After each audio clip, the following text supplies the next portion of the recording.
thank you for having the courage to speak up. So my background as a prosecutor includes for many years specializing in sexual assault.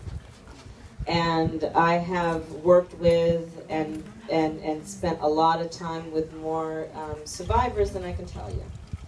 And part of what happened in the Kavanaugh hearing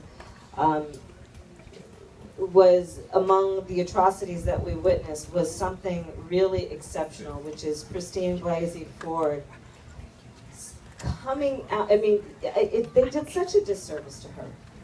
This is a woman who was living a good life, a private life, and she saw that this person's name was on a list and that he was going to be nominated, and felt it her civic duty to let her members of Congress know that this is what this guy was capable of. She felt it her civic duty. She literally did it for us. And she was treated like a criminal. And it was outrageous. You know, there was then, you all probably know the details about this, but I'll remind you, many of us were saying the FBI should investigate everything, and they did this paltry investigation and didn't bring all these other witnesses forward. It was an absolute injustice. And I'm glad you brought that up as one of the reference points to the issue. Because part of the problem there was that people did not listen to the woman. But here's the other thing that happened. Because I was there in D.C., and some of you might have been there.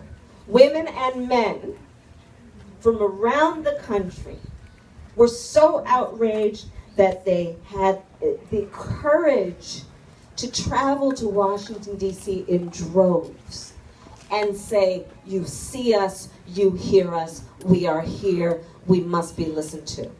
And I will tell you, as President of the United States, I will always listen to them and give them a safe place and a place of dignity.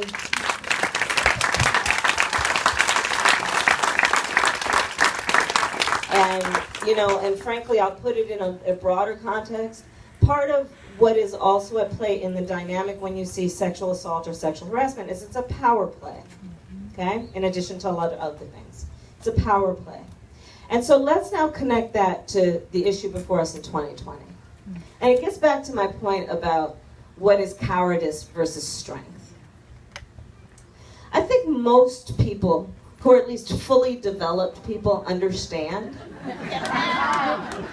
that the truest sign of strength is not who you can beat down, it's who you can lift up. It's who you can lift up. That's the true sign of strength. And on that point, anyone who comes forward must be given the dignity and the safety to be able to do it in a way they will not be judged and that they will be empowered. So thank you for that.